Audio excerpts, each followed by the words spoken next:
A Seccional São Paulo, da Ordem dos Advogados do Brasil, por sua comissão do Acadêmico de Direito, tem a honra de apresentar o webinar Direito Médico e de Saúde, evento promovido pela referida comissão e com o apoio da Comissão de Direito Médico e de Saúde e da Comissão Cultura e Eventos da OAB São Paulo. Informamos que este evento compactua com um dos Objetivos de Desenvolvimento Sustentável estabelecidos pela ONU, o Objetivo Saúde de Qualidade. Com a palavra, senhoras e senhores, doutora Adriana Cecilo Marco dos Santos, presidente da Comissão do Acadêmico de Direito da OAB São Paulo.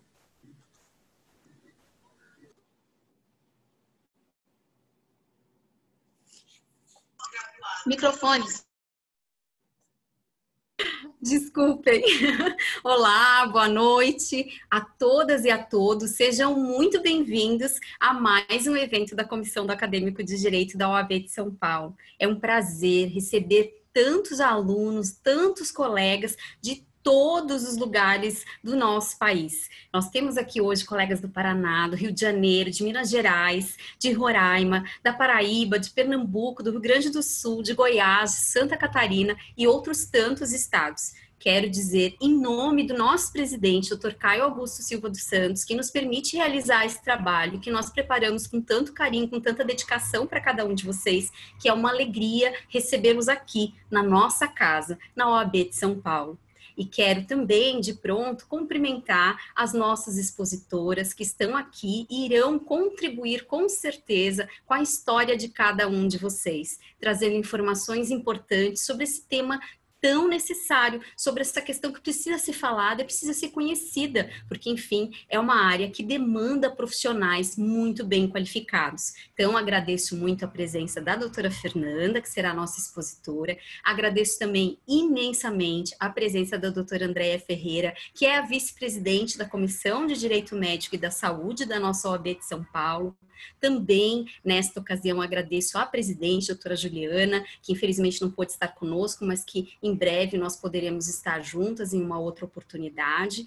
E, é claro, agradecer às responsáveis por organizar brilhantemente, como sempre, este evento tão importante para vocês. As nossas coordenadoras da Coordenadoria de Novas Áreas da Advocacia, essa coordenadoria que tem realizado mensalmente sempre eventos de extremo interesse dos acadêmicos, sempre eventos ricos, eventos com conteúdo importante e necessário para cada um de vocês. As nossas queridas doutora Thaís Castro e Thaís Caldas, que estão à frente desta coordenadoria, realizando um trabalho brilhante. Meu muito obrigada, a nossa comissão anda bem porque andamos juntas. Muito obrigada mesmo.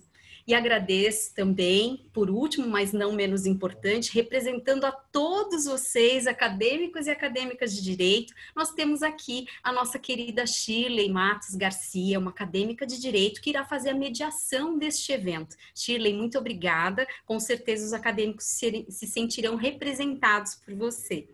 Então, de pronto, quero passar a palavra para a nossa coordenadora, a doutora Thaís Castro. Um bom evento para todos nós. Obrigada. Obrigada, doutora Adriana. Gostaria de agradecer mais uma vez a oportunidade. A gente está trazendo aí um assunto tão importante, mais uma vez aí para os nossos acadêmicos. Agradeço também as nossas convidadas, né, a nossa acadêmica. Também gostaria de agradecer todo o apoio que eu tenho aí da minha colega, a doutora Thaís Caldas. E aí a gente vai começar o nosso evento, né, com a fala da doutora Fernanda Polizel Zanelato. Ela é advogada atuante na área de Direito Médico e da Saúde, bacharel pela Faculdade de Direito de São Bernardo do Campo, né? Se graduou em 2013. Ela é pós-graduada em Direito Empresarial pela Escola Paulista de Direito, se graduou este ano. Também está se graduando esse ano, se especializando na área de Direito Médico pelo Instituto Paulista de Direito Médico e da Saúde. Então, gostaria de cumprimentar a todos e a todas, né? E desejar um excelente evento para todos. Doutora Fernanda, por gentileza, com a palavra com a doutora. Boa noite a todos. Primeiramente, agradecer o convite, a oportunidade de estar aqui com vocês hoje. Como a doutora Thaís pontuou, eu comecei a minha carreira inicialmente em outra área. Eu não comecei no direito médico a princípio, porque, para ser bem sincera, eu nem imaginava que daria para atuar nessa área logo que eu me formei. Inclusive, há alguns anos eu conheci a doutora Thais em um outro escritório do ramo de direito empresarial. E em um determinado momento, eu, por uma escolha pessoal de morar fora, saí. Quando eu voltei, comecei a buscar recolocações e um dia eu vi uma amiga compartilhando, e na época nem era tão comum, mas compartilhando um vídeo com uma notícia sobre uma liminar para um paciente com câncer. E eu falei, nossa, que área legal de atuar. Vou pesquisar qual escritório que ela estava vinculada, mandei o currículo, fui aceita e em 2015 começou uma história assim, de amor com direito médico e direito à saúde. E desde então estou neste ramo e neste caminho que é assim apaixonante.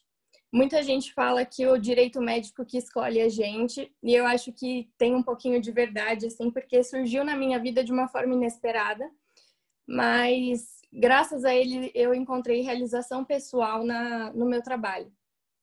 Quando a gente advoga, bem ou mal, em algum momento a gente acaba tendo questionamentos assim, pessoais de que se a nossa atuação está correta, ainda mais quando a gente defende empresas ou quando a gente está contra um consumidor, por exemplo.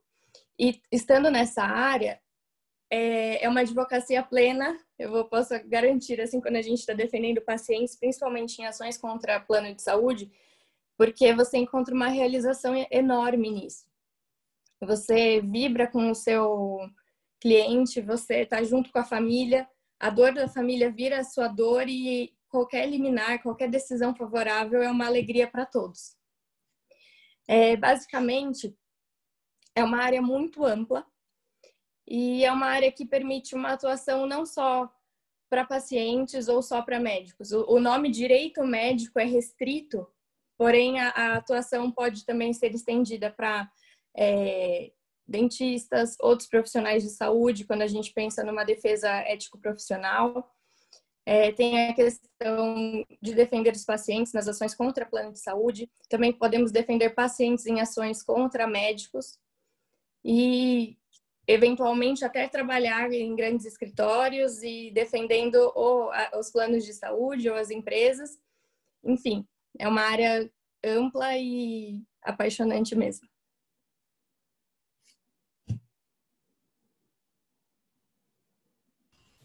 Ai, de fato, né, doutora? Eu me lembro que uma das primeiras ações que eu ingressei foi justamente um caso de uma criança que infelizmente na época estava com um câncer muito agressivo e ela precisava de uma cirurgia de emergência e foi eu acho que a segunda ação que eu ingressei e foi uma coisa tão marcante que até hoje eu acompanho o crescimento dessa criança. A mãe tem uma ligação comigo pessoal, de carinho, ela me manda fotos de aniversário, sabe? Se tornou quase um familiar, assim. Então, realmente isso que a doutora trouxe muito verdadeiro, né? Essa sensação de proximidade. Eu sinto que a gente acaba virando parte, assim, até da família, acompanha tratamento. Em um caso bem recente, quando o paciente tem a alta, conseguiu o tratamento, assim, teoricamente, o nosso trabalho como advogado acabaria, entre aspas, quando sai a decisão e ficaria nesse lapso entre ter outra decisão, outra movimentação no processo, mas a família sempre entra em contato, contou quando o paciente teve alta, enfim, são histórias que vão marcando.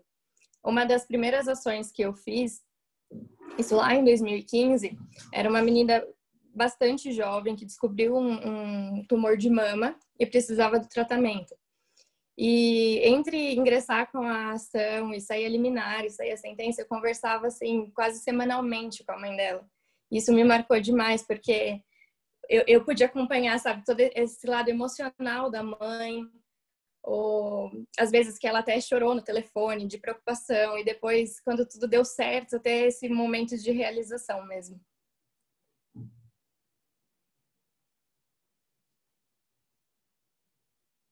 Eu acho que de todas as áreas é a que a gente tem a maior possibilidade de saber que a gente fez uma diferença enorme, né, na vida das pessoas. É realmente sensacional. Obrigada por trazer essa experiência tão vívida e esse amor, né, pelo direito médico, que com certeza isso instigou aqui os acadêmicos que estão nos assistindo. Não sei se a doutora Thais Caldas gostaria de fazer a apresentação, doutora Andréia, ou doutora Thais Castro, talvez?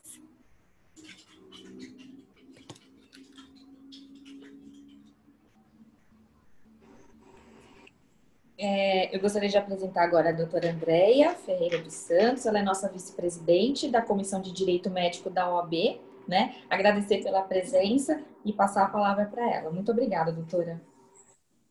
Obrigada, boa noite a todos. Eu que agradeço pelo convite, a doutora Adriana, a todos os colegas que estão comigo aqui nesse painel e a todos os acadêmicos. Eu agradeço também na presença aí da Shirley, que está com a gente acompanhando a organização do evento. Eu vou contar só um pouquinho da minha experiência e mesmo não tendo combinado, né, fica um contraponto com a experiência da Fernanda. A minha iniciação na área do direito médico e da saúde foi no ambiente corporativo. Então, eu já trabalhava numa grande operadora, né, uma das maiores operadoras do Brasil. Me formei e acabei seguindo dentro do jurídico e me especializando na área de saúde por um contexto do próprio segmento. Então, eu trabalhei durante 23 anos no segmento de operadora que também tinha o viés de hospitais, então a experiência e o contato com o direito médico passa pela questão do paciente, passa pela questão dos hospitais. Então, eu tive essa experiência, fiquei lá durante 23 anos. Depois, quando eu saí, fiquei um tempo fora, fiz o caminho inverso da Fernanda.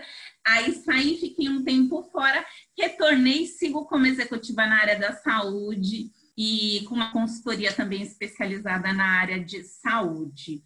E eu acho muito bacana essa oportunidade e tenho sempre colocado isso tanto na nossa comissão de direito médico como prestigiando esses eventos, porque são situações e é um ramo em específico que muitas vezes a gente sai da formação sem ter o contato ou algumas experiências, né, com essa área. E aí ela se torna muito necessária, porque é uma área muito grande, sim, é uma área que demanda muitas oportunidades, sim. Mas eu acho que o grande diferencial vai ser a sua identificação com a área, a sua conduta ética, porque o lidar com o direito médico vai ser sempre muito sensível, vai ter dois lados, vai ter sentimento envolvido. Então, tudo isso que a Fernanda passou, a gente também acompanha no ambiente corporativo e muitas vezes, embora a gente represente uma empresa, a gente também se depara com situações sensíveis que, pessoalmente, a gente acaba se sensibilizando. Mas trata-se também, por um outro lado, de um negócio, falando de um ambiente mais corporativo.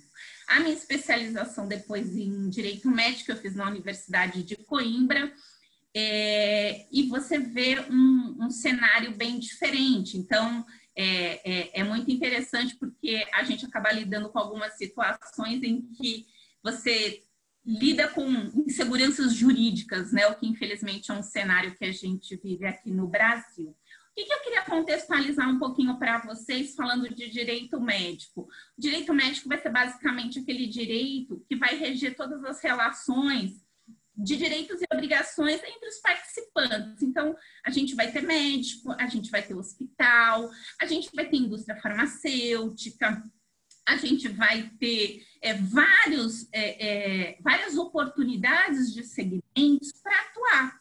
Vai muito da sua afinidade, do que você imagina em termos de colocação profissional, que pode ser a corporativa, como pode ser a de escritório, pode ser um ambiente de uma indústria. Então, várias são as oportunidades. E falando um pouquinho de números, né, nós tivemos a última referência que a gente tem ali do CNJ, que é de 2017, já está certamente a ser atualizada, mas por enquanto ainda não foi. Nós temos mais de 1.300.000 demandas, né, 1.346 demandas na área de saúde no Brasil. E falando só de demandas judiciais, perdão, e falando só de demandas de saúde, 400 27 mil. Então, assim, é um universo muito grande.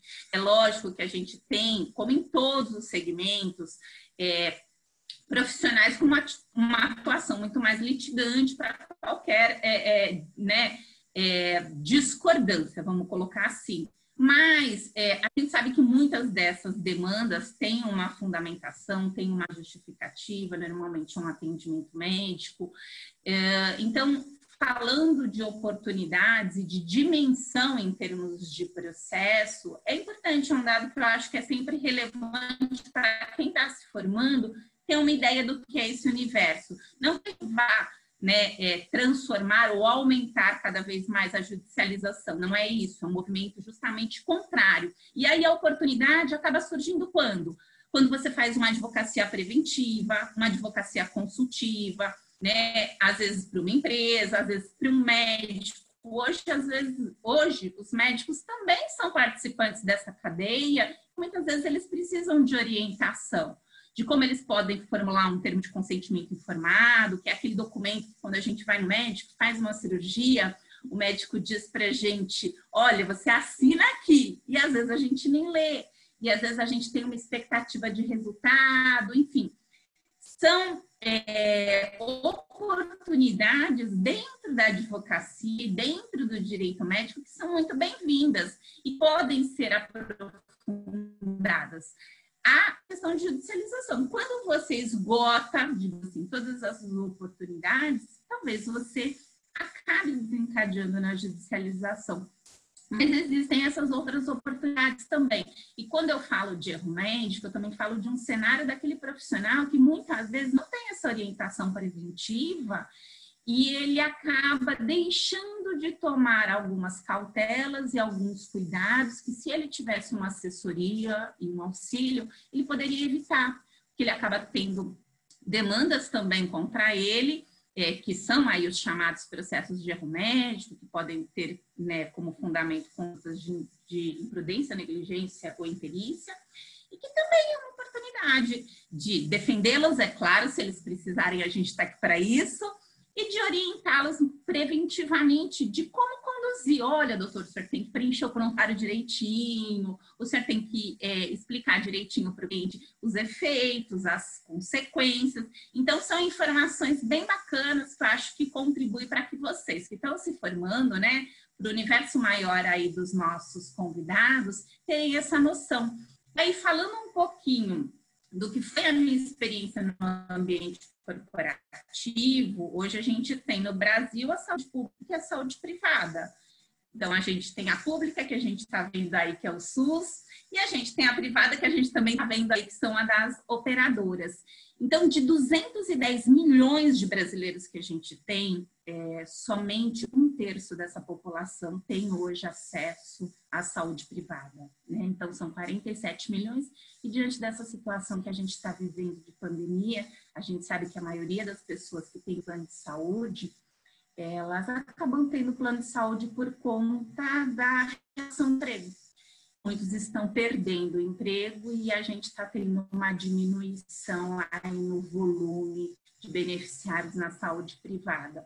Existe oportunidade de advogar nas duas esferas, tanto na pública quanto na privada, né? Existem demandas propostas em relação ao SUS, em face do SUS, mas também existem advocacia, né, pública em defesa dessas entidades. Então, esse é um cenário que eu acho também importante que vocês tenham a dimensão de qual é esse universo hoje que vocês têm na saúde privada e que a gente tem na saúde pública para poder estar atuando.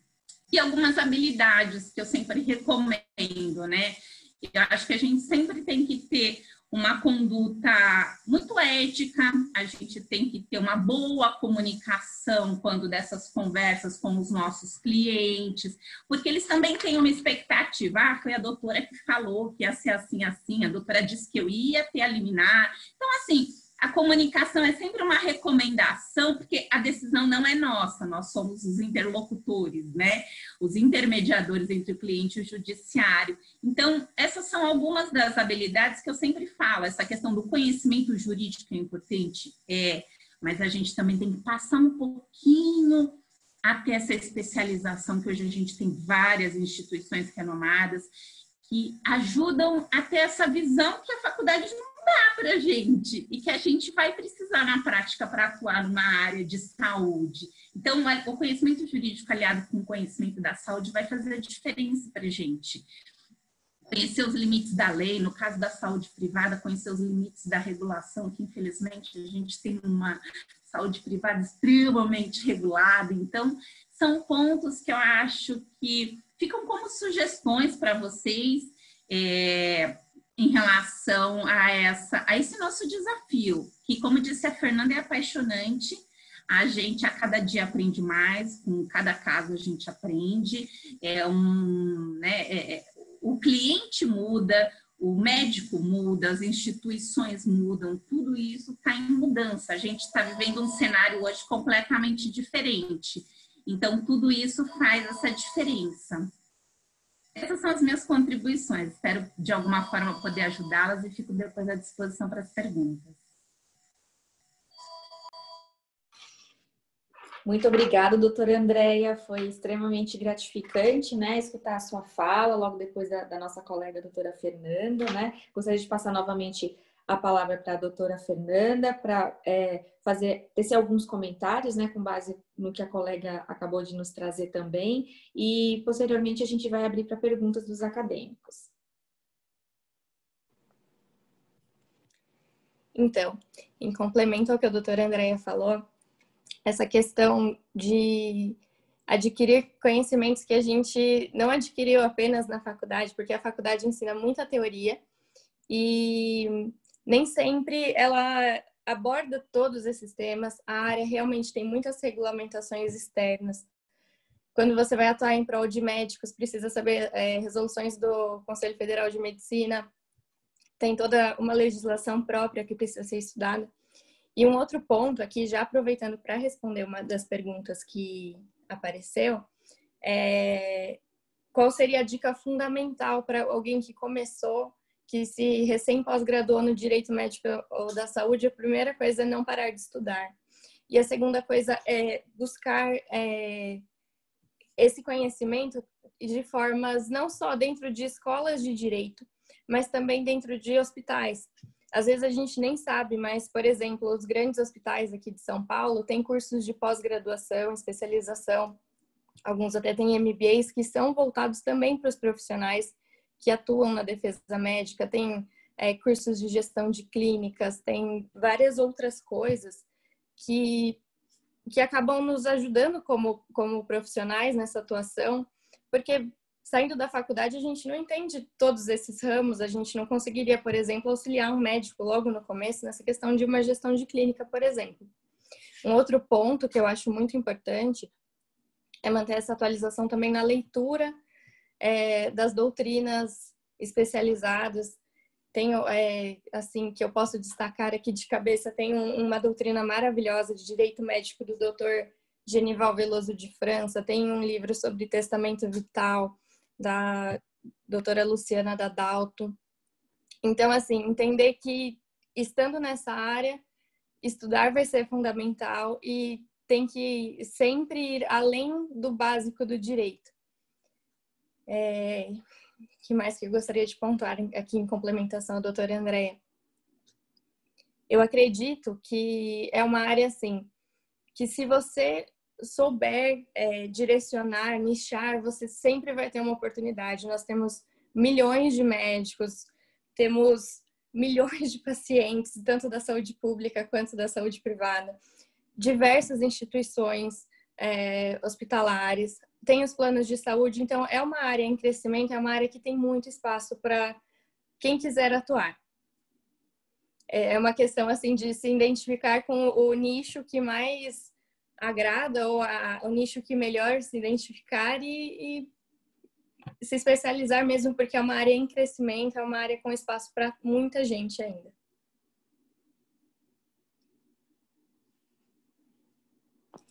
Doutora Fernanda, muito obrigada mais uma vez pelas contribuições. Agora a gente vai passar para as perguntas. Queria passar a palavra para a nossa acadêmica querida, a Shirley, nossa futura colega, para trazer aí as dúvidas dos acadêmicos. para as nossas palestrantes nos brindar com mais informações importantíssimas aí sobre o assunto. Eu posso fazer uma pergunta enquanto o pessoal vai colocando as perguntas? Eu vi uma informação, um dado, na verdade, né, de que as ações contra plano de saúde, a cada 10 ações, 9 são julgadas procedentes para o segurado. E aí eu tenho duas perguntas para fazer em relação a esse dado. Primeiro, se de fato essa informação é verdadeira, se a advocacia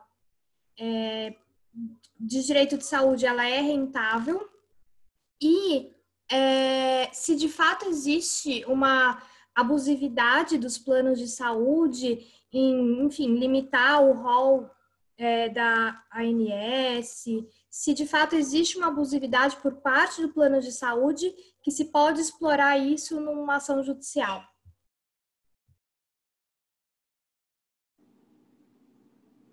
Thaís, esse dado, assim, não posso dizer que tem uma exatidão, assim, mas é bem próximo mesmo disso.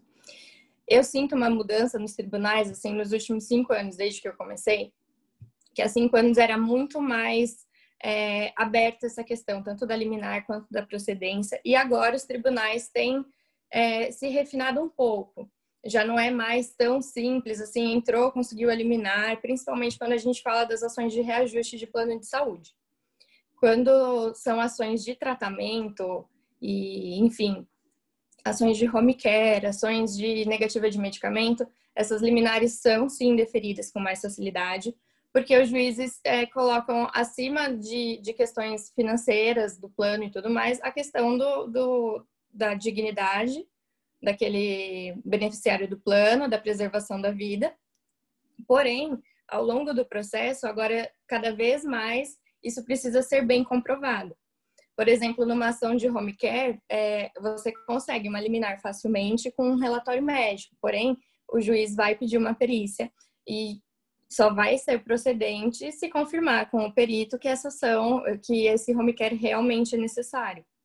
Então, eu não vou dizer que tem uma abusividade extrema, porém, existem algumas limitações que, ainda mais eu estou falando isso porque eu defendo os pacientes, tem limitações que nós entendemos que não podem ser perpetuadas, e inclusive o próprio Tribunal de São Paulo tem diversas súmulas nesse sentido. Então, é uma área que tem esse êxito, sim, mas essa mudança que eu tenho sentido dos tribunais de que cada vez mais, para se conseguir o êxito, tem que estar definitivamente comprovada essa abusividade.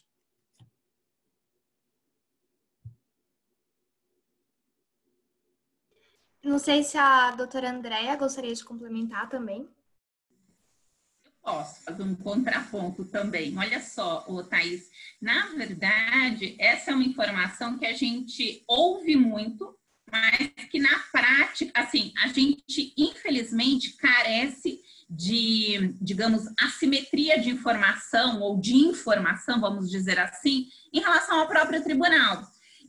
Hoje, e aí eu digo pela minha experiência, que a grande maioria, né, certamente 90% das ações que demandam necessidade de atendimento médico, né, então é aquela emergência, aquele atendimento, o juiz vai fazer uma análise, né, um juízo de valor, e na grande maioria realmente dos casos a gente percebe a concessão das medidas liminares, né? Não são em todas, mas a gente percebe, especialmente nas que tratam de cobertura. E o que a gente percebe também? E aí você sempre vai ter a oportunidade de fazer o seu juízo de valor, de repente, da sua posição profissional. Existe uma interpretação por parte do judiciário em relação àquele contrato da operadora, mas ele não passa só pela essa análise contratual ou jurisprudencial. O juiz passa muito pela avaliação dele em relação à aplicação do Código de Defesa do Consumidor, e que isso acaba permeando todas as relações.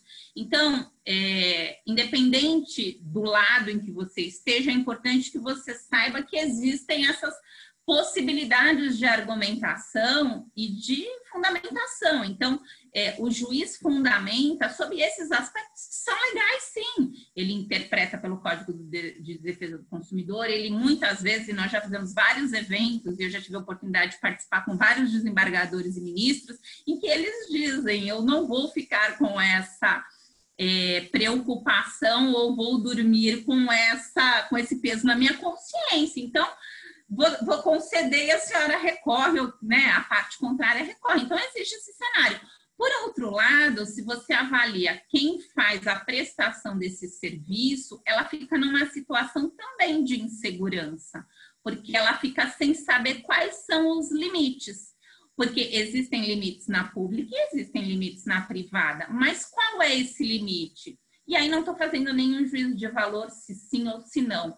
Mas para quem hoje atua na saúde privada, que pode ser que alguém atue ou queira atuar ou vá atuar, vai se deparar com um grande desafio, que vai ser a desconstrução desses argumentos, e vai se deparar com esse desafio de ter um segmento extremamente regulado, onde quem diz o que pode e o que não pode é um rol de um órgão regulador, entendeu? Então, assim, eu posso dar mais? A operadora, se quiser, pode dar mais? Pode, mas ela tem ali uma limitação, que é por onde passa também o cálculo econômico financeiro dela. Então, você sempre vai ter os dois lados, mas, de fato, a gente acaba tendo uma grande judicialização por conta de algumas interpretações.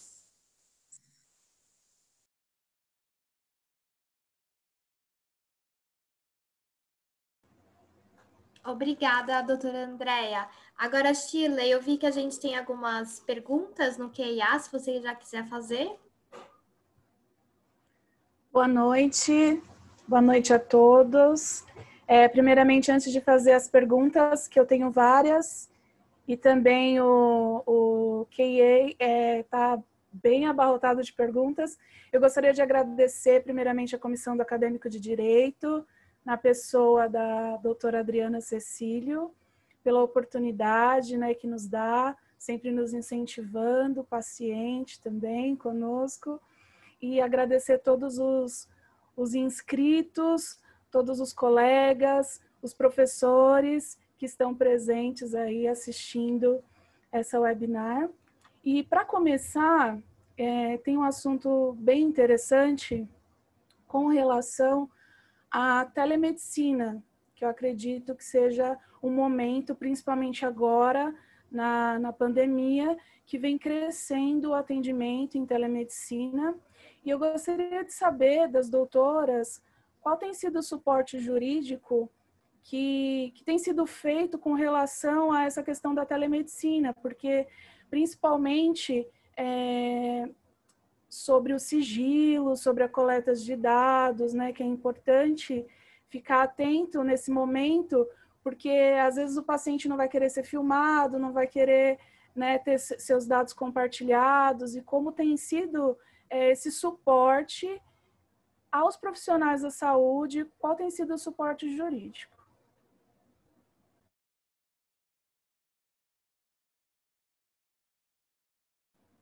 Eu não sei qual das duas vai responder, mas pode ser a doutora Andréia, que já abriu o microfone.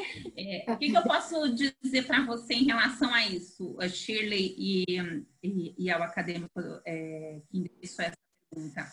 Esse é um tema e uma área extremamente sensível, e eu acho que existe, assim, uma grande oportunidade. Então, e aí eu já vou até pegar o gancho, não sei se vai ter ou não a pergunta, mas essa da telemedicina também vai passar por isso, que é a questão da Lei Geral de Proteção de Dados. Então, esses dois assuntos, né, eles meio que se interligam, porque você vai ter que ter isso também, e a Lei de Proteção de Dados é uma grande oportunidade para quem está saindo hoje da universidade, para quem tem afinidade com a área tecnológica, enfim, a gente deixa, então, por uma outra pergunta. Em relação à telemedicina, eu vejo a telemedicina hoje como um caminho sem volta, eu acho que é uma evolução.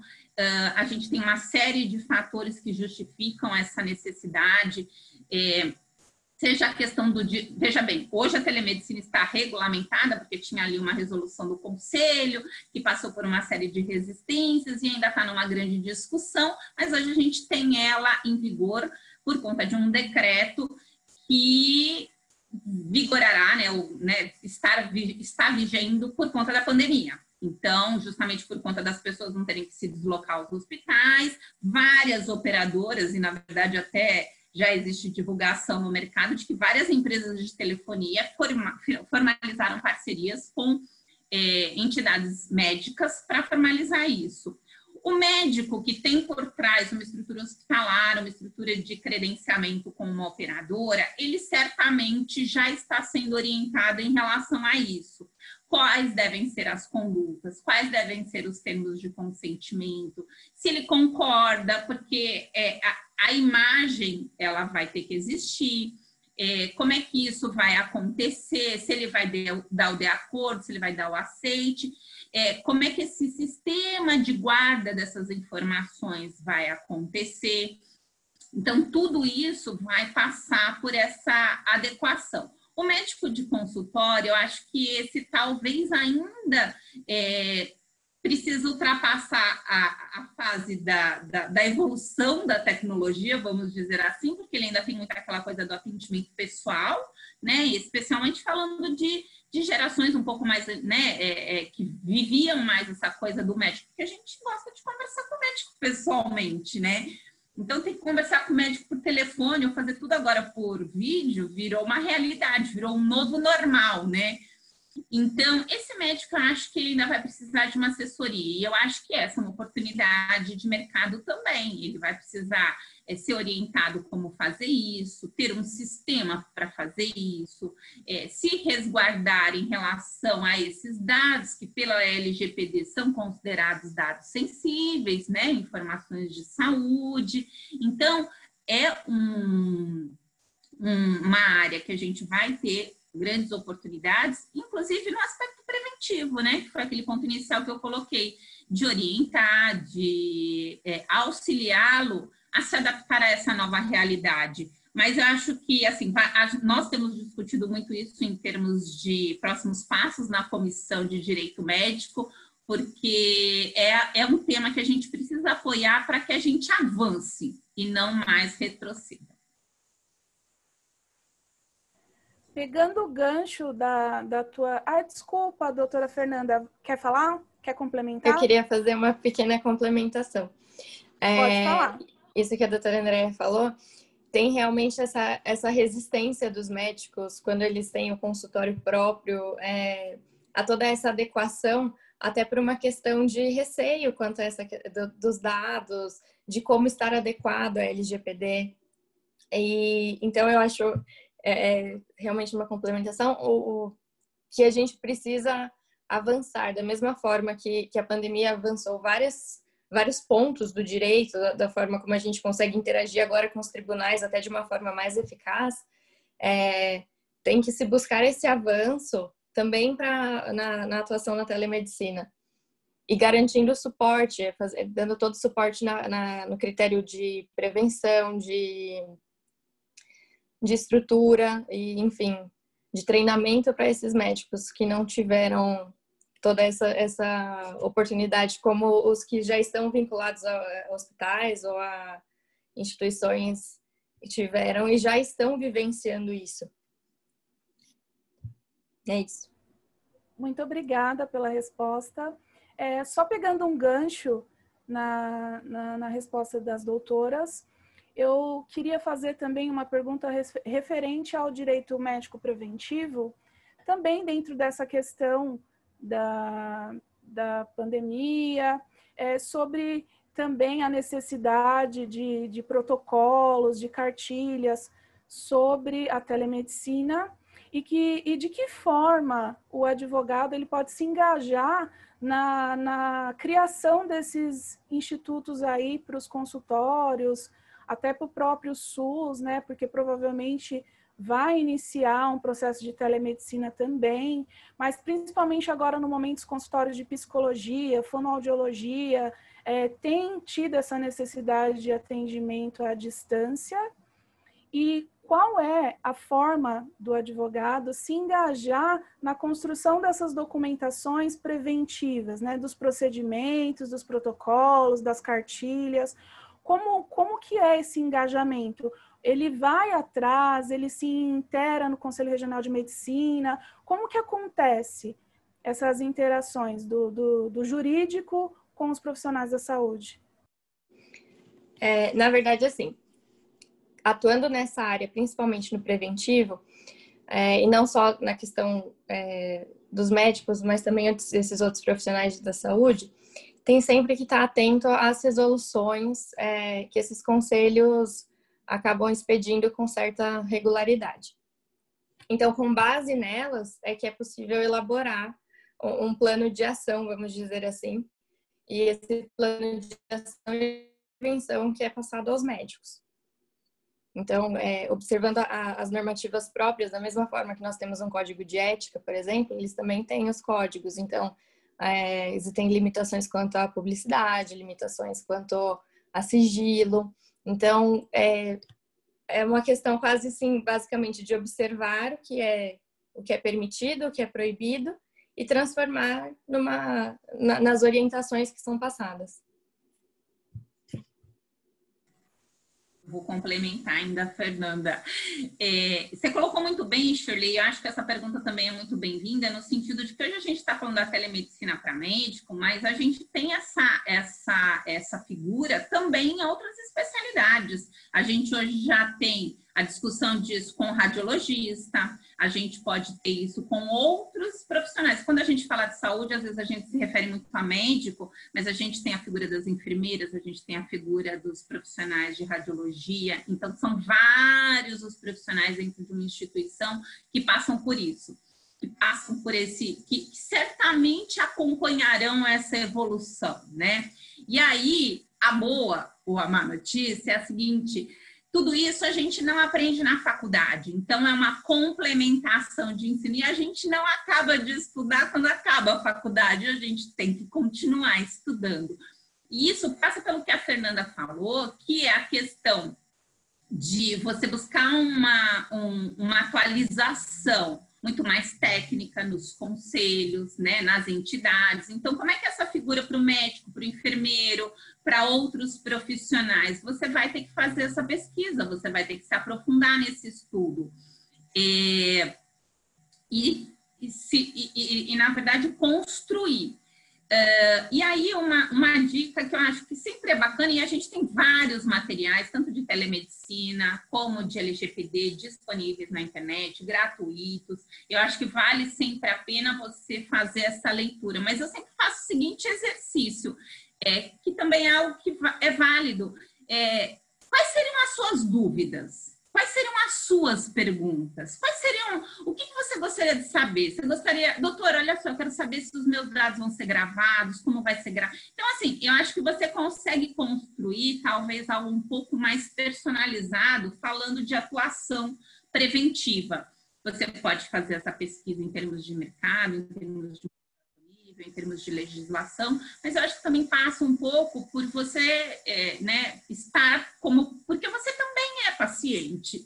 Então, quando você está na condição de paciente, quais são as suas preocupações? Eu acho que você consegue construir um material rico quando você vive a experiência também. Então, essa também seria uma recomendação bacana que eu acho válida para quem hoje está se deparando com esse novo cenário, né? Porque a área de saúde ela é dinâmica e ela vai avançar, né? A gente está num processo de evolução, a telemedicina é uma evolução. Quer dizer, aqui no Brasil é uma evolução, mas em outros países já existe.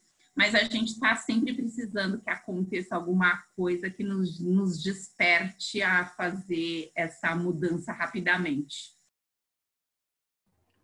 Muito obrigada. Eu tenho uma pergunta da Nayara de Lima Rocha, que ela quer saber se quando existe o consentimento do paciente numa cirurgia, o paciente assina um termo de consentimento, se isso extingue a culpa do médico, né? Aí a gente está fugindo um pouco agora da área dos profissionais da saúde, indo para o lado do paciente. Então, ela queria saber se o hospital também pode ser responsabilizado ou apenas o médico? É uma pergunta interessante, que eu também tenho essa dúvida. Quando existe essas ações contra um erro médico, um erro cirúrgico, eu posso pedir a responsabilização dos paramédicos, do hospital, ou apenas do médico cirurgião? Como que funciona? Bom, eu vou para a resposta clássica do direito, depende. Tem que analisar o caso concreto. Basicamente, assim, o hospital não vai ser sempre responsabilizado quando tiver um erro médico. E então tem a questão da responsabilidade. O hospital, ele é objetivamente responsável pelas questões, vamos dizer assim, de hotelaria e pelos atos paramédicos, por exemplo, de outras profissionais que não os médicos. Quando a gente tem a questão do médico, tem que observar o nexo causal, a culpa, e assinar o termo de consentimento não isenta o médico dessa questão da culpa. Inclusive, a gente precisa ter muito isso, e se tratando de médicos e de defesa de médicos, na prevenção, é instituir uma cultura de não só entregar o documento para a pessoa assinar, porque muitas vezes é entregue o documento, a pessoa lê, não compreende o que está escrito porque os termos não são claros, ou porque naquele momento, vamos supor, o paciente recebe o termo minutos antes de uma cirurgia, assim, horas antes. Ele não vai conseguir ler, entender corretamente, tudo mais. Então, não isenta o médico. O médico precisa comprovar que houve, comprovar assim, entre aspas, né? Mas precisa demonstrar que houve esse entendimento do paciente, e havendo um erro, será apurado, sim, se houve nexo causal, culpa, imperícia, imprudência, negligência, tudo mais. Não é uma isenção de responsabilidade absoluta e não é automático.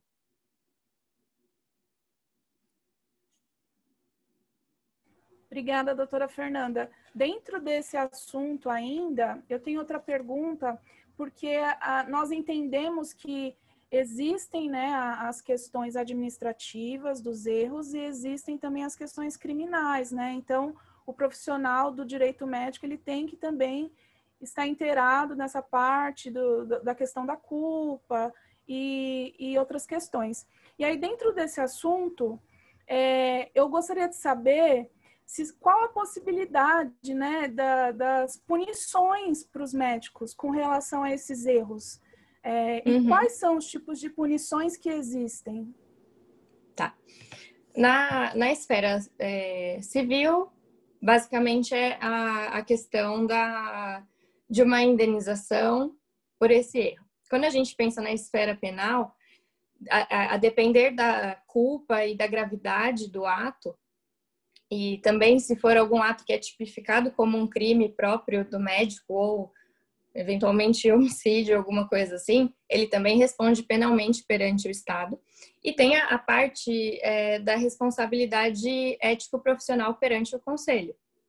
Então, o mesmo ato pode ensejar a responsabilidade em todas essas esferas, conjuntamente ou não, mas normalmente os atos mais graves têm essa apuração conjunta. E quando a gente pensa no processo ético-profissional, o médico pode ter penas de suspensão, ele pode ser advertido inicialmente, mas ele pode ter essa suspensão temporal ou até definitiva do seu CRM, ter uma cassação, dependendo da gravidade do que ele fez. Então, a gente não pode ficar restrito na esfera indenizatória civil, tem várias outras consequências. Muito obrigada. Tem uma pergunta interessante, da questão polêmica da cesárea. Ela está aqui no chat. Só um momento que eu vou verificar o nome da pessoa. Foi a Gabriela. Ela quer saber sobre a questão da cesárea, porque ainda a cesárea no sistema público... Só um momento. Olá, boa noite. Gostaria de saber sobre a cesárea no sistema público. Por que existe hoje o direito da mulher optar pelo procedimento, sendo que ainda muitas mulheres acabam até perdendo a vida por ultrapassar o tempo necessário para a realização do parto? Porque ainda não tem, né, essa opção no SUS da mulher poder escolher. Existem muitas pessoas que estão reivindicando esse direito de poder escolher se quer parto normal, se quer cesárea, e existem muitas ações que ingressam por conta desse motivo? Doutora Andréia, quer comentar alguma coisa antes ou... Eu posso até comentar. Olha só, em relação ao sistema público, é sempre um pouco... veja bem, um acompanhamento desde o pré-natal, ele acontece de uma forma muito diferente de quando você tem um plano de saúde. Hoje, na esfera privada, fazendo só um comparativo, existem várias campanhas de incentivo para a realização do parto normal e não para a realização do parto cesárea, por uma série de argumentos. Então, de que a alta é muito mais rápida, de que a recuperação é muito mais rápida, enfim, existem campanhas nesse sentido. Elas passam também pelo sistema público? Até passam, mas você realmente não se depara com uma adesão em relação a isso, até pela questão do tempo que se demanda o parto normal de um parto cesárea. Você ficar ali aguardando por horas a indução de um parto normal e no sistema público já existe uma limitação de recursos e de disponibilidade. Você acaba tendo, muitas vezes, chegou a cesárea e pronto, e é o que for mais rápido, né?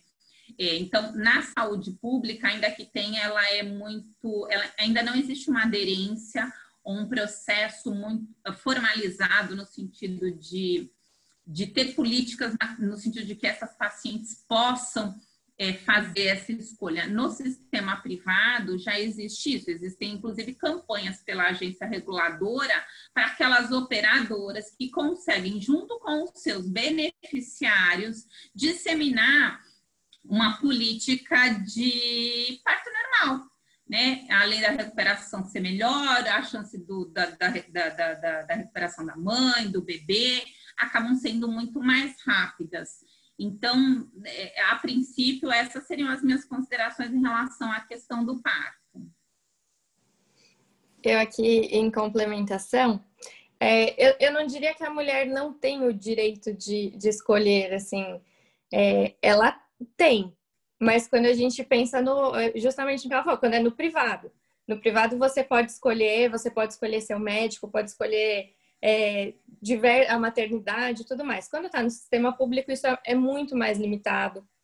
E, às vezes, é uma questão até de falta de profissionais nesse hospital. Às vezes, não tem médicos suficientes para fazer várias cesáreas e considerando que um parto normal é longo, acaba se deixando... a gente ouve até histórias de pessoas, você já teve mais de um filho de parto normal, sabe como é o parto normal? Deixa eu atender a outra pessoa que está no primeiro parto aqui e meio que se vira. Então, assim, acaba sendo uma situação desumana. Então, sim, temos diversas ações por erros, assim, porque... Quando a gente pensa num bebê que perde a vida, a gente não pensa só na dor da família, mas tem também toda a questão de toda uma vida que essa criança teria pela frente, e sem contar todos os direitos que essa mulher foi privada. Só que isso se trata de uma questão de saúde pública e uma questão que demanda outras políticas para que tenha essa mudança na rede pública.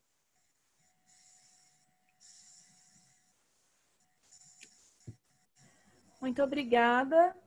Eu gostaria de saber, doutora Andréia, sobre as recusas terapêuticas, né? Aquele paciente que se recusa a fazer o tratamento, que é uma grande polêmica também, porque vai de encontro aí aos direitos da personalidade, né? Que ele não pode renunciar à vida e etc. E o que tem sido, né, falado nessa área, nesse assunto, né, da recusa terapêutica?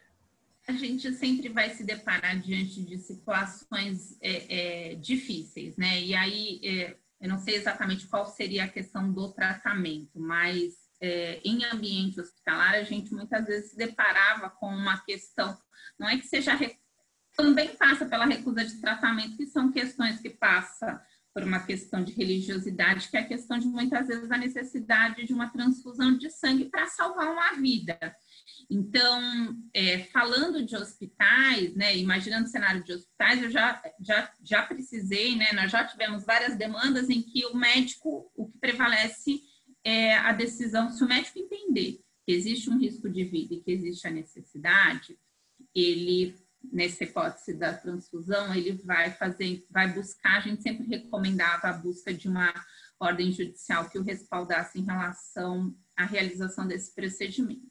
Mas é sempre muito difícil. A gente tem outras situações onde os pacientes muitas vezes têm patologias terminais, né, falando de câncer em especial, e eu vi que tem algumas questões nesse sentido aqui no chat, de que o paciente, ele não quer passar por aquele tratamento, né, é um tratamento que vai ser, né, então assim, a pessoa de repente já tem uma idade, já tem aquela, não tem aquela expectativa, enfim, cada um de repente tem o seu momento, ele não quer se submeter mais à quimioterapia, né? Ele não quer mais se submeter à radioterapia, ele não quer. Então, assim, o paciente nesse momento, ele vai ter o direito de escolha com os familiares em decidir como isso vai ser conduzido.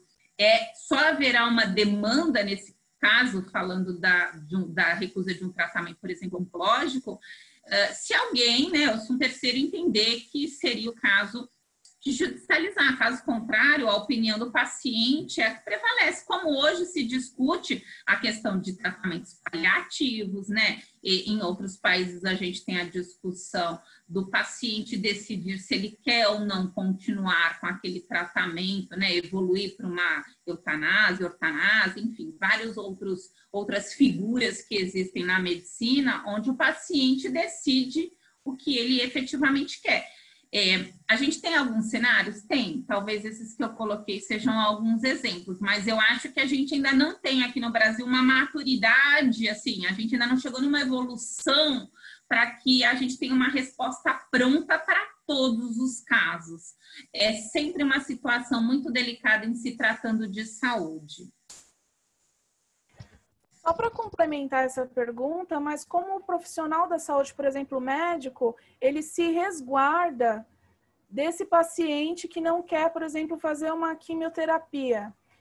Ele só informa que os danos que podem causar se ele não fizer, a piora da doença, só com essa fala é suficiente ou ele precisa de um contrato, de algo mais formal para ele se resguardar? Então, olha só, Shirley, passa até pela explicação que a doutora Fernanda colocou quando ela falou da questão do erro médico e do se resguardar, do ter o procedimento do consentimento informado. A relação médico-paciente, ela é documentada, né? Ela precisa ser documentada para a segurança dos dois, do paciente e do beneficiário. Então, quando foi feita a colocação em relação à pergunta da responsabilidade, o médico ele só vai ser responsabilizado dentro das 3 figuras que a gente tem na responsabilidade civil, que é negligência, imprudência e perícia. Se ele agiu de uma dessas 3 formas, ele vai ser responsabilizado. Se ele se depara com um paciente que, de repente, não quer receber aquele tratamento e ele tem uma relação com o paciente, tem um prontuário, a recomendação sempre vai ser no sentido de que todas as orientações foram transmitidas, de que o tratamento foi indicado, e a minha recomendação seria, inclusive, talvez um termo específico em relação a esse tratamento, com uma fala muito clara, sem juridiquês e sem mediquês, entendeu? Onde o cliente entenda, olha, se o senhor não tomar, pode acontecer isso, isso e isso, pode entender isso e isso. E assim, de uma forma muito clara, dizer para ele quais são os riscos e documentar. A prudência sempre recomenda, independente de sermos advogados, eu acho que relações têm que ser documentadas, né? Casar, separa, compra, vende, tudo a gente documenta. Então, eu acho que por prudência, e aí, numa atuação preventiva, é sempre recomendável que o médico documente, sim, de que ele esclareceu todas as informações, porque o termo de consentimento informado é você esclarecer ao paciente sobre as consequências do tratamento, e aí a decisão é sempre do paciente em relação ao que ele pretende ou não seguir. Tem vários pacientes que às vezes estão em estado terminal na UTI, e alguém em algum momento talvez já tenha vivido essa experiência, onde a família, o médico diz, olha, ele não tem mais chance, mas se entender que sim, a gente vai entubar, a gente vai permanecer, e quem falou de home care sabe, vive muito isso. Vamos insistir? É lógico que a gente tem instrumentos tecnológicos à nossa disposição em termos de medicina que conseguem fazer um prolongamento, digamos assim. Mas chega uma hora que às vezes a família diz, não, ele não queria, né? Ou de repente a gente vai deixar que as coisas aconteçam da forma, né, seguindo o seu curso normal. Mas sempre documentado, essa é sempre uma recomendação para todos os profissionais da área de saúde.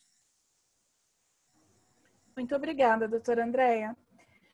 Eu vou seguir com as perguntas do chat, peço desculpa aos colegas que estão participando da palestra se alguma pergunta não foi lida. O Rodrigo Matias de Souza, ele pergunta, eu vou direcionar essa pergunta para a doutora Fernanda agora. E no caso de uma propositura de ação em face à fazenda pública, por exemplo, para a obtenção de medicamentos, existe alguma outra forma de compelir o ente público a cumprir com essa decisão, visto que a fixação de multa se mostra ineficaz?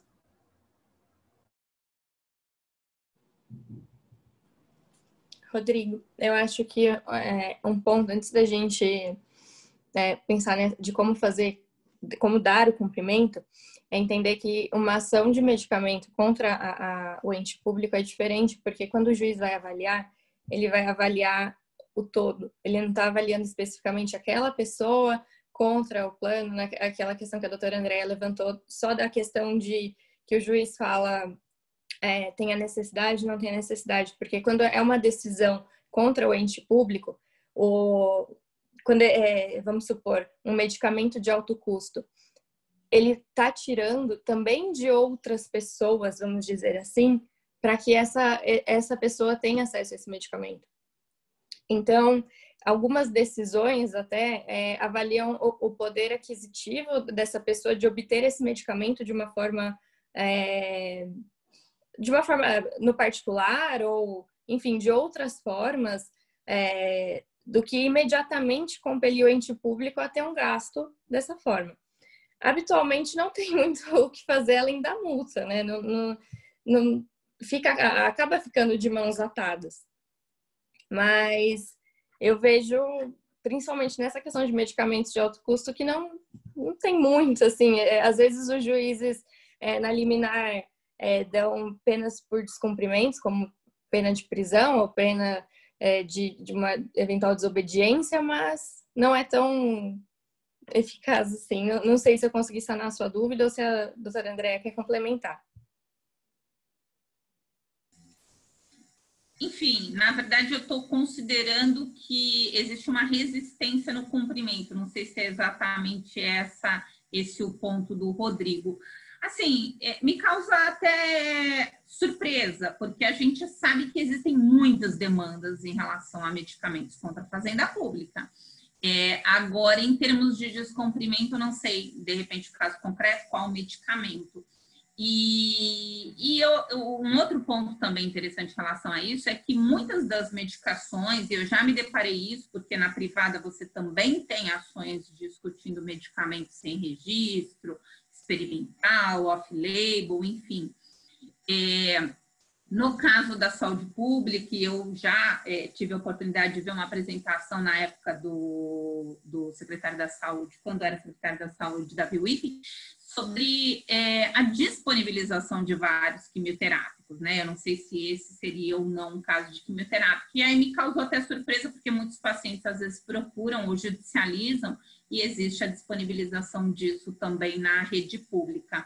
Agora, infelizmente, na saúde privada eu já tive um caso, enfim, 25 anos de experiência, que a saúde pública não conseguiu cumprir e pediu socorro à iniciativa privada. Então, não saberia te dizer qual a incidência de descumprimento ou dificuldade no cumprimento por parte da fazenda pública em relação a essas decisões. mas processualmente a gente seguiria os caminhos que seria a fixação de multa e execução de multa, que no final pode ser que seja tarde, mas que não vá sanar, né, alcançar o que efetivamente se pretende, que seria o tratamento, né, e a disponibilização para o paciente.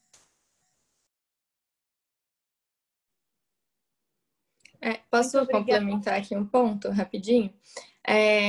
Às vezes, isso aí foi uma questão pontual do medicamento, a pergunta.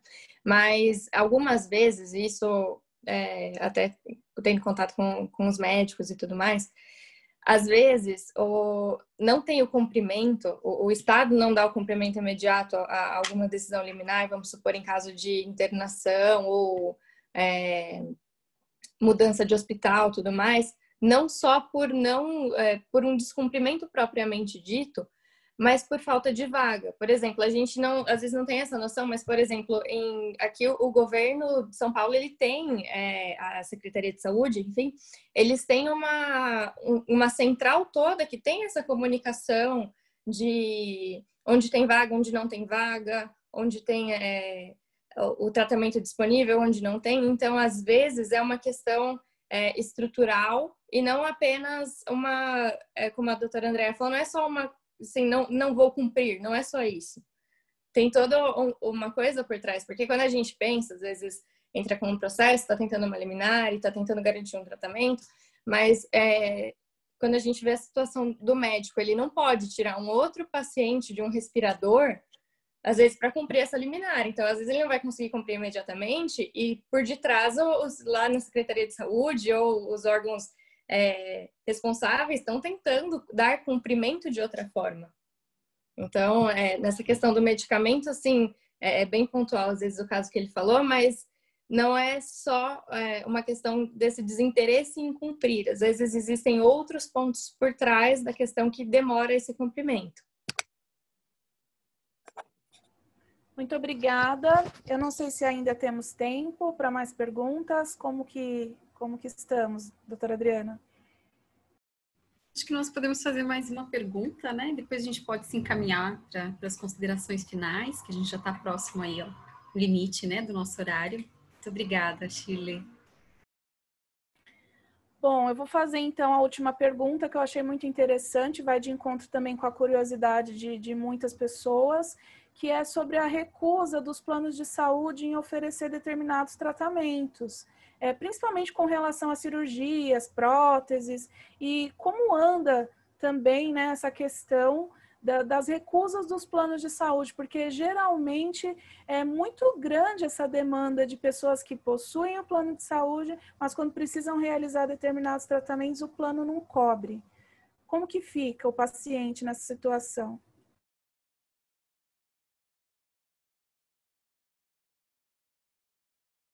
Eu vou direcionar a pergunta, então, para a doutora Andréa. Só porque eu já estive do lado da iniciativa privada, é isso, né, Shirley? Olha só, a gente sempre vai ter, eu acho que são demandas, especialmente falando de procedimentos que o paciente se depara diante de uma situação que ele precisa e vai ser negado, está sendo negado, você sempre vai ter os dois lados, mas você tem um volume grande, sim.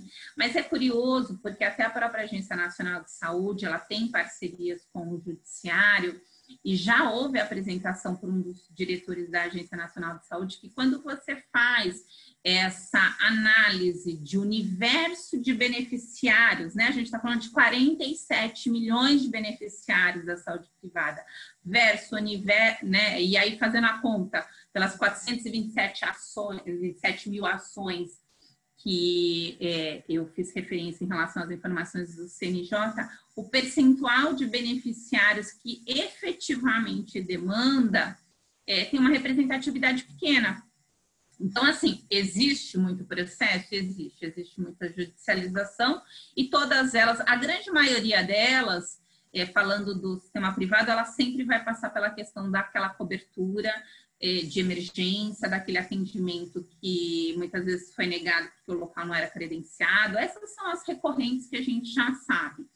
Então, é um cenário que sempre vai existir os dois lados, mas que a gente sabe que é bastante judicializado, mas que em termos de representatividade disso versus o universo de beneficiários das operadoras, né, eu estou fazendo referência à pesquisa que foi apresentada na oportunidade pela diretoria do órgão regulador, seria pequena.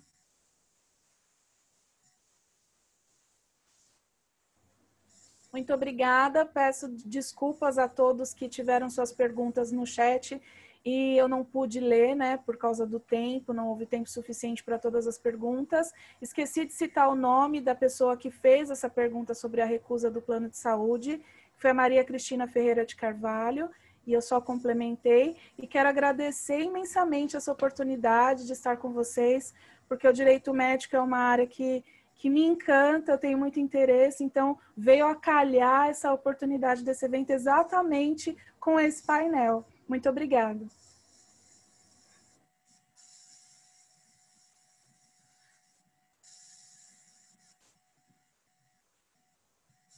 Eu achei que a Tá estava abrindo o microfone, está abrindo o microfone.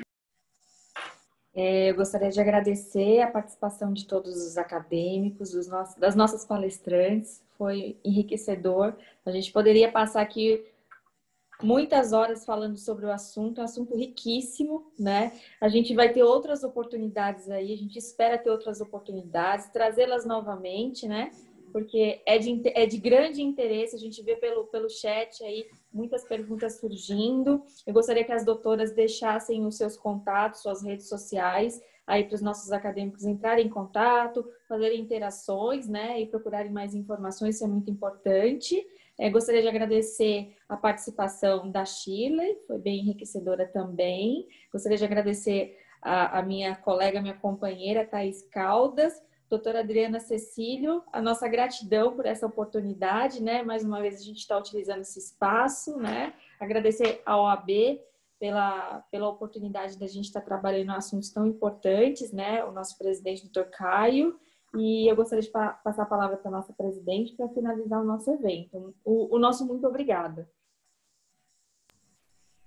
Muito obrigada, Thaís Castro, Thaís Caldas, mais um evento maravilhoso, riquíssimo, organizado por vocês, e eu sempre gosto de dizer, né, a nossa comissão ela é diferenciada porque nós estamos plantando, né, todos esses eventos que nós realizamos, nós estamos plantando sementinhas aí nos acadêmicos que nos acompanham, e lá adiante, daqui a uns anos, vocês vão encontrar algum acadêmico andando pelo corredor de um fórum e vão dizer, olha, eu estou advogando em direito médico porque eu assisti aquele evento que vocês organizaram. Então, um dia isso tudo vai fluir da forma, porque a gente está fazendo as coisas de coração, está fazendo porque a gente acredita que isso é importante. Então, eu quero agradecer muito a vocês, porque eu sei o quanto vocês trabalham, o quanto é corrido para vocês, e vocês sempre se esforçam muito para realizar um evento de alta qualidade. Então, eu agradeço de coração por vocês enriquecerem tanto o trabalho da nossa comissão. Agradeço também a Shirley, que fez uma brilhante mediação aí, conseguiu trazer uma série de perguntas super interessantes, fez um filtro muito bacana. Obrigada, Shirley, é muito importante que tu já estejas aqui com a gente. A presença de vocês na comissão do acadêmico é a nossa razão de existir, é o que nos motiva, é o que nos dá alegria, é o que nos dá força de vontade para seguir nesse caminho. E, por fim, agradeço, claro, as nossas expositoras, a doutora Fernanda, muito obrigada por toda a inspiração que a doutora trouxe para os acadêmicos, no amor com que fala dessa área e que, com certeza, instigou muitos os acadêmicos que estão aqui. E a doutora Andréia, que contribuiu com tantos dados relevantes, com tantas informações importantes, que, com certeza, os acadêmicos vão refletir muito a respeito delas, vão ponderar e talvez acabem escolhendo por atuar na área de direito médico graças a essas informações que a doutora trouxe. Então, muito obrigada mesmo a todos que estão aqui. Nós tivemos mais de 160 pessoas nos acompanhando nesse evento. Agradeço muito a presença de todos e até a próxima. Muito obrigada, gente. Tchau, tchau.